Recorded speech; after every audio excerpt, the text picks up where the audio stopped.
I get it. Dealing with the side effects of semaglutides can be tough, but say goodbye to the uncomfortable and sometimes unbearable side effects like nausea and bloating. BioCare is here to help make your weight loss and diabetes journey a little easier and a lot more manageable. BioCare is vitamin and protein rich, under 15 grams of carbs per serving, and gets you your essential daily nutrient intake while still keeping you on track to your goals. Visit biocarenutrition.com and use the code Hangry Woman on your upcoming order. Welcome to Your Diabestie, the podcast that ensures you never have to do diabetes alone. My name is Mila. I live with latent autoimmune diabetes in adults, and I'm your host of this podcast. Today's episode is a solo episode because I just wanted to describe the ways in which the healthcare system sometimes fails to realize how often it makes human beings living with chronic illnesses jump through hoops just to get the basic things that they need. I say they, but I really mean we, because I have had a go of it. Much of what I'm about to describe are things that we deal with as a whole, especially if we're operating within the bounds of the American healthcare system. To give you some context, I'm an entrepreneur. I fund my own health insurance, and I pay an incredibly high premium because I don't have anyone subsidizing my particular plan because I'm the employer, so I pay the whole portion. I also like to have good health care in general. I spend a lot of money on it because I want to see the doctors that I want to see. I want to be able to have access to the medications that I want access to. As a person living with diabetes, I want to minimize the costs of my care as much as I possibly can, especially my out-of-pocket costs. So that comes with paying a higher premium per month. And I'm okay with that because I would rather have more coverage than I need than to be in a position where I don't have enough coverage and I end up coming out of pocket and putting myself into debt again to pay for medical bills.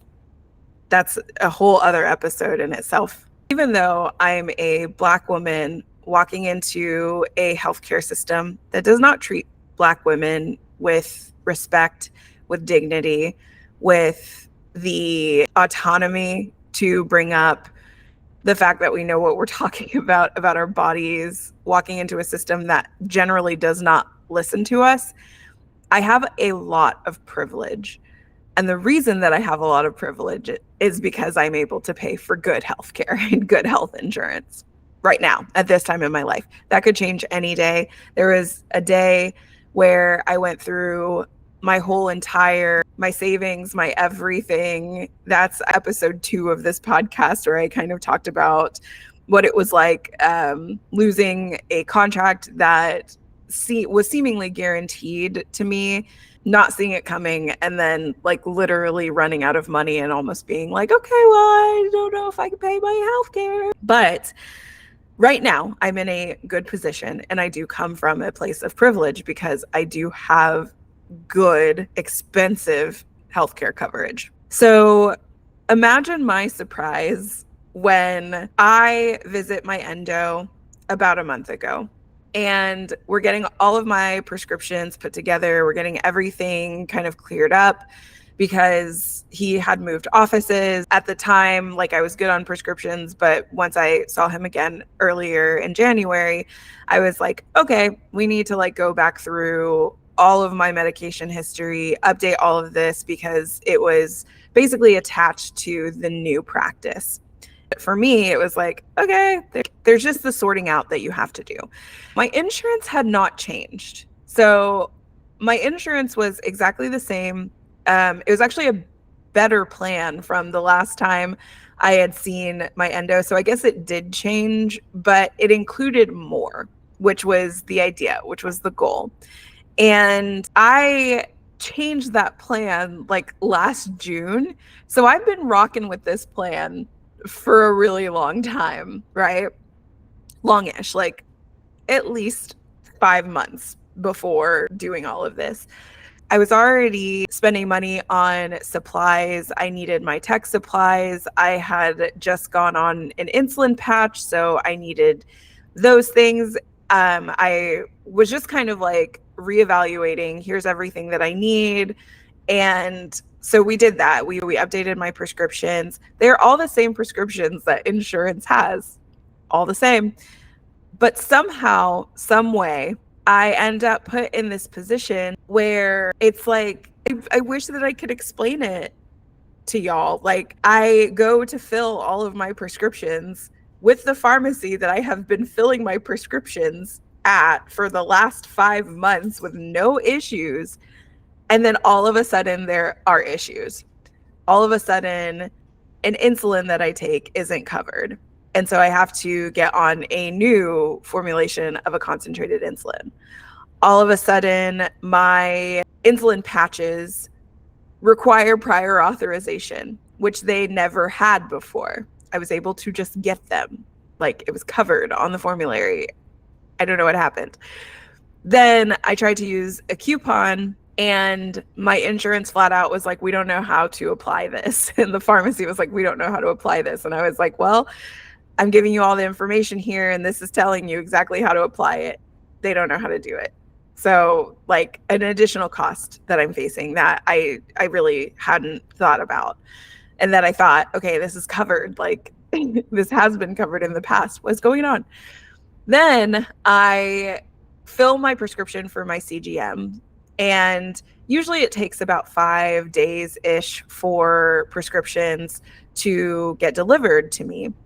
I am like, I think it's been a little longer than that. Let me check up on the order and see what happens. I get no alert that they canceled my order, like the pharmacy canceled my order, and can't give me a reason. So I then have to get on the phone again and call. I'm telling you right now that I spent probably 15 hours this week digging through all of my prescriptions and digging through all of this stuff because it's all happening at one time. So I call and I'm like, hey, my prescription got canceled. There isn't a reason. Is it possible for you to be able to tell me a reason? This was covered. Maybe I need to switch to a new device. Like, if this needs prior authorization, does that mean something else is covered on the formulary? These versions are covered on your formulary. That's the one that's being prescribed. You still need a prior authorization. I just want to make sure that I understand this right. A product that is on your formulary that matches the diagnosis that I have in your system that I have been getting for some time with this prescription now needs a prior authorization for me to be able to get the prescription.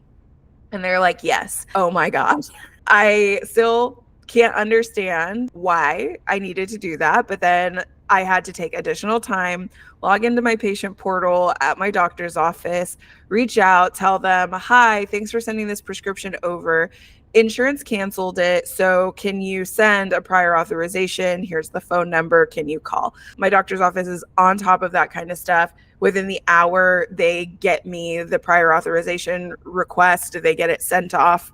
I still don't know actually the status of my sensors, so it's very likely that I have to replace that order. I don't know if I'll have an additional charge for it, but it just basically has been what I feel like is the most frustrating week in a really long time in terms of having to get all of these things aligned, right? It's 2024. I've been taking insulin now since 2020.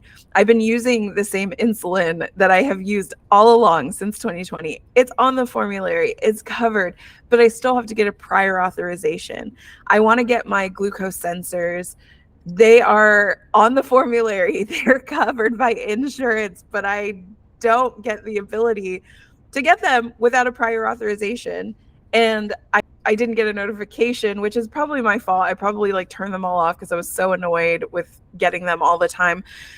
So we can mark that as my bad, but it just is so frustrating to constantly have to spend the precious hours that I have advocating for myself, defending myself, telling myself, okay, this phone call is going to be whatever amount of time out of your life to just get it sorted, get it solved, just do it. But then there are things that happen, you call in and they tell you call the number on the back of your card. Well, that's not the number sometimes that you need to call. And so that it can take an hour for somebody to be able to figure that out and then be like, oh, actually, you're calling the wrong place. Let me transfer you somewhere else. And then you have to wait, and then you have to re-explain what's been going on and the help that you need. And it is just mind-blowingly frustrating that this is the system that we operate under and with, and that like more of us don't raise hell because we pay so much. We deserve so much better. So this episode officially is a rant, I guess. I didn't want to rant, but I've been so frustrated by this week. I've been so frustrated by having to do all of these things that I felt like I've already done, and then jumping through additional hoops that just don't feel necessary. And I wish that the American healthcare system would get its life together, because it is literally taking years off my life. It is giving me wrinkles. It is making me like stressed when these things aren't just working. And so many of us with chronic illnesses have to deal with this. And I think for anyone who's out there who's listening to this, who maybe like doesn't have a chronic illness or doesn't have diabetes or isn't living in the reality where they must constantly be vigilant about getting the things that they need, it is just an additional burden that we shouldn't have to have. So that's my rant today. And I guess the question that I pose to you is two things. One, do you ever have to deal with this, and what is that like for you? And two, what do we do to fix it? Like what kind of patient advocacy can we do to get the system to work better for us? Because right now it doesn't work for us at all. It works for pharmaceutical companies. It works for the insurance business itself. But like, I know doctors are annoyed having to do prior authorizations on things that they have already done, or defending, hey, I prescribed this. Why aren't you just giving it to my patient? Like, I don't feel like I dealt with these issues even so much in the last 3 years. Like, I've dealt with them on and off, but I feel like in the past 2 years in particular, it has just gotten so outrageous, so ridiculous. Like, the amount of administrative burden on somebody who pays almost $1,000 a month for healthcare costs, and probably more when she has employees. It's like, ma'am, sir, insurance, like, what are you doing? What is happening? Be better for your patients. So I pose those two questions for you. I would love to have a spirited and lively debate. Thank you for listening to this solo episode today. And I hope that you are able to deal with less stress around living with chronic illness, and you don't have to do all of these things that just seemingly don't make sense. I really appreciate you being here, and I hope that I can be here for you in any way that you need me to. If you'd like the transcript for this episode and the video podcast, be sure to visit diabestiepod.com. You'll get all of those things, and the video podcast, I think, is engaging. It's fun.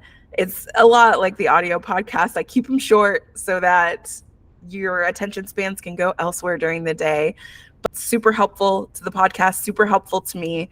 And it only takes a second, and you get all the information that you need about every episode there. It's like fantastic. I'll talk to you in the next one. Bye.